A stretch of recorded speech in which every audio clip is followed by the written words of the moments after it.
You do so well. Thank you. Joanne All Conway. the tests are known. The government's long-awaited white paper on the privatisation of British Rail is to be published this afternoon.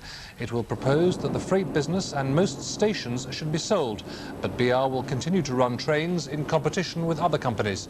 Rail users groups have described the proposals as a potential disaster.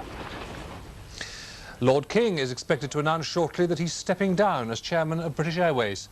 He joined the airline in 1981 and was responsible for taking the company into private ownership.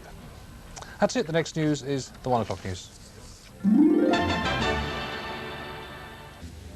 Now the headlines in the southeast.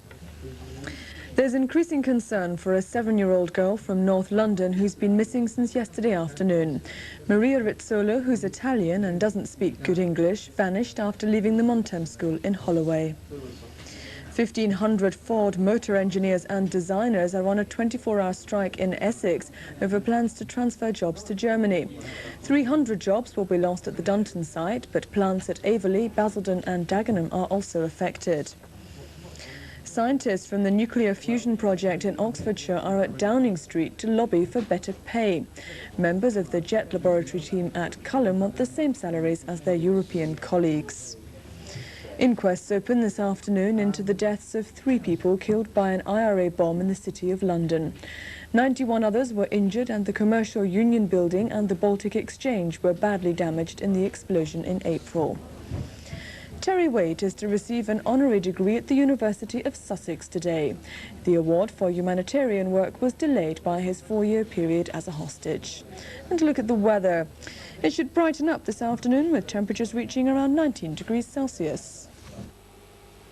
Good afternoon. One look at our rainfall radar shows a basically dry story over most parts of the country. Just a little faint smudge here down in the south showing some drizzle and rain, and 1 or 2 showers up in the northeast of Scotland. Perhaps the odd one popping up on the west coast too, but most of northern Britain and central Britain too having a fine day, very pleasant with some dry weather and also some sunny spells. And they go all the way down through the Midlands now and East Anglia. It's even brightening up ever such a little bit down in the London area. But the thickest cloud of all still hanging around over the more southern parts of England and Wales, and there'll be some drizzle on and off and a lot of fog around the coast. By the end of this afternoon, that rain showing signs moving northwards once again, especially through parts of North Wales, the Midlands and towards Northern Ireland too. Temperatures this afternoon are going to look like this, a little bit chilly and cool in the far north, but generally even in eastern Scotland temperatures up to the high teens, feeling pleasantly warm there, 20 or 21 in the brighter spots down in the southeast and East Anglia. The humidities will make a big difference though. It's going to be very humid and muggy in the far south, was rather fresher and more pleasant up to the north. Looking ahead, that weather front, it's rain and drizzle moving northwards across into Scotland, mainly during tomorrow, bringing rain there, dry weather elsewhere.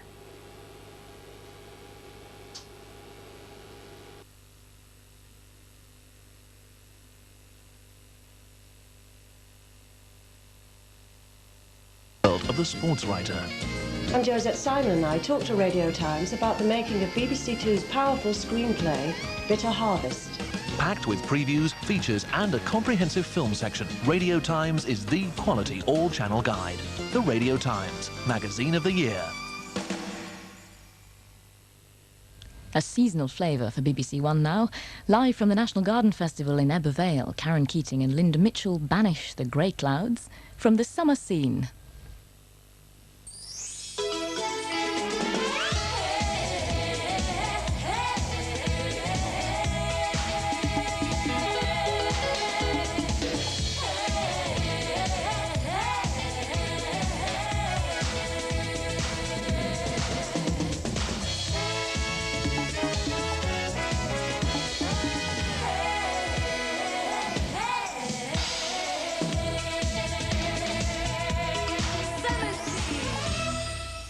Hello and welcome to Summer Scene. Now today is the 14th of July, which means it's Bastille Day here at the Garden Festival, and we'll be bringing a little French flavour to our lunchtime proceedings. And on today's Summer Scene, a colourful cultural mix with the soothing sound of the cello from Julian Lloyd-Webber, a family film guide from Barry Norman and his daughter Emma, and actress Carol Royal will be dropping in.